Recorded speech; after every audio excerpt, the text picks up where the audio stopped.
Carnet de campagne, bonjour. Aujourd'hui, exceptionnellement, nous allons prendre un petit peu de distance avec notre département fil rouge de la semaine, la Savoie, car régulièrement, nous tentons de répondre aux grandes questions d'avenir dont les actions locales sont les premières expressions, vous l'entendez tous les jours. Ça peut couvrir l'économie numérique, les nouvelles technologies, ça peut être la mise en pratique de circuits courts de production, de consommation. Prochainement, nous parlerons d'ailleurs de la finance solidaire qui profite en ce moment d'un élan populaire.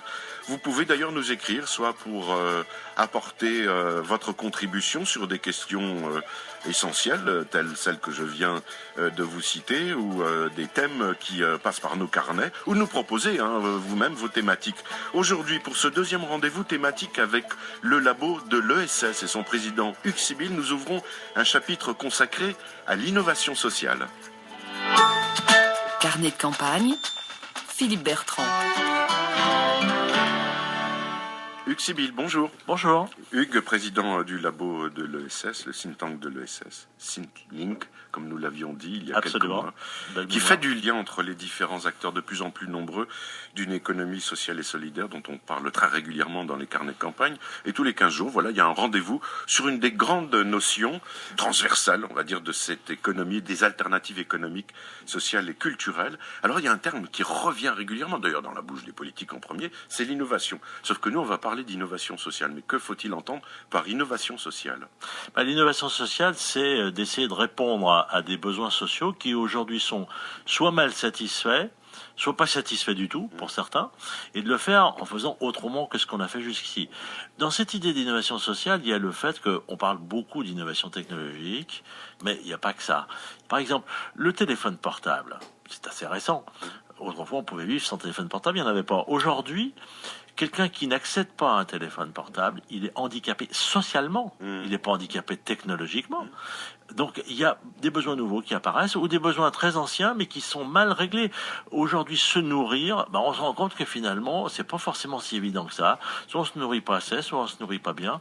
Et donc, il y a des gens qui essayent d'apporter des réponses novatrices et en particulier en faisant en sorte que les consommateurs, les citoyens, les habitants soient acteurs de ça. On innove parce qu'on leur donne une place dans la manière dont ils vont recevoir un service. Elle naît de qui, cette innovation sociale ? On la trouve où et grâce à qui ? Alors, on la trouve beaucoup grâce aux associations. Moi, je dis que les associations sont le premier laboratoire d'innovation sociale de France. Tout le secteur du handicap, c'est des associations. Pourquoi ? Parce que les gens se sont mis ensemble en disant « mais j'ai un enfant autiste, comment on fait ?» De plus en plus, les entreprises s'intéressent à l'innovation sociale. Et ce qui est intéressant, c'est qu'il y a des partenariats nouveaux qui se créent entre associations et entreprises. Un exemple, l'agence du don en nature. C'est une agence, c'est une association. Elle récupère des produits neufs que les entreprises s'apprêtent à mettre à la poubelle littéralement, elles les récupèrent, elles en font des palettes, elles les donnent à des associations. Grâce à ça, il y a des gens qui peuvent avoir des couches pour enfants qui n'auraient pas autrement.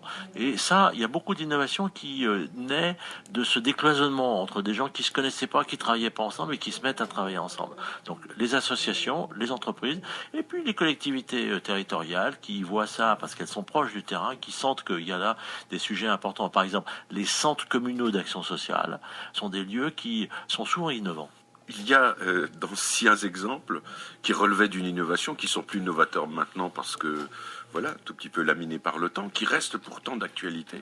Alors l'innovation sociale va, comme l'innovation technologique, dans un sens de progrès, d'amélioration de notre bien-être. Est-ce qu'on parle encore de progrès d'ailleurs ? J'espère bien. Ce qu'il y a, c'est que ce qu'on se rend compte, c'est que derrière le mot progrès, on avait une vision assez technicienne du progrès. C'est-à-dire, plus on allait améliorer les technologies, plus la société allait progresser. Ce qu'on se rend compte, et c'est l'intérêt de l'innovation sociale, c'est que ça suffit pas.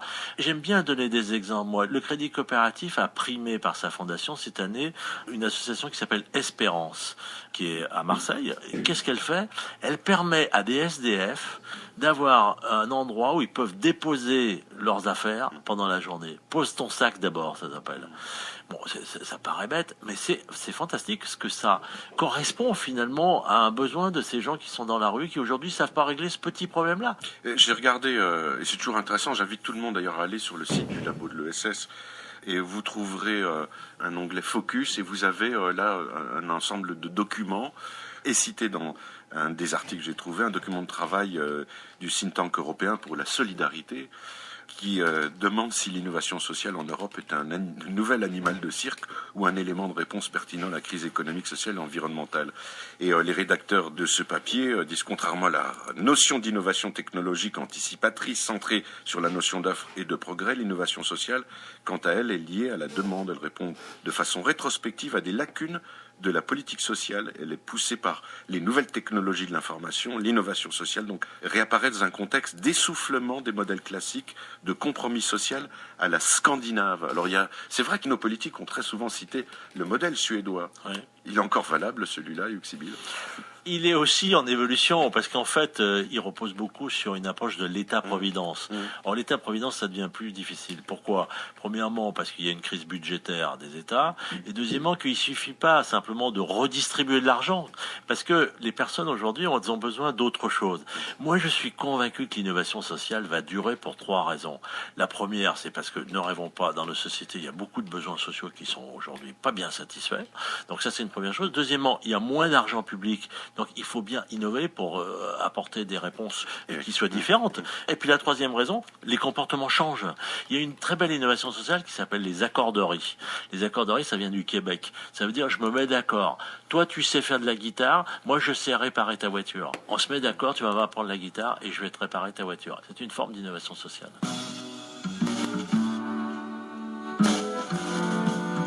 Carnet de campagne, Philippe Bertrand.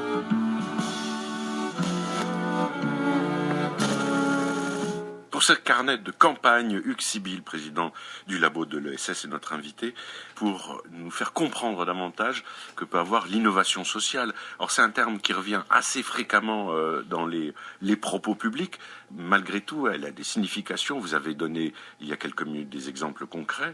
On a parlé de l'enfance, on parle du logement, de la nourriture. Depuis le début d'année, il y a une question cruciale qui revient régulièrement sur la table et pour cause, c'est l'éducation. Est-ce qu'il y a une innovation sociale envisageable en matière éducative?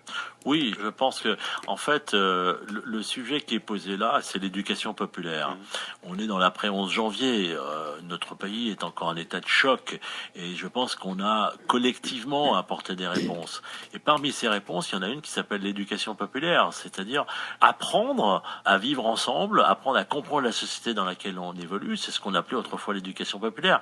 Et là, il y a peut-être et même sûrement besoin de renouveler cette partie de l'éducation et pour venir aussi en appui à l'éducation nationale. Parce que j'écoute ce qui se dit depuis le 11 janvier. On se tourne beaucoup vers l'école pour dire mais alors comment ça se fait? Il y a eu une carence, on n'a pas su intégrer des populations, etc. Ce n'est pas nouveau. Que fait l'école? Que fait l'école? Mais l'école, elle peut pas faire toute seule. Elle peut pas faire à la place de tout le monde, de la famille et des associations. Donc il y a, je pense, un effort sans doute collectif d'éducation populaire à faire, qui paraissait quelque chose d'un peu vieillot et qui n'est pas du tout, et sur lequel il faut que tout le monde se mette à travailler ensemble. Un petit exemple qu'on me racontait. Maintenant, les jeunes doivent faire un stage en classe de 3e. Quand on est dans certains quartiers, les proviseurs veulent même plus proposer le stage parce qu'ils n'ont rien à proposer. Les entreprises n'en proposent pas.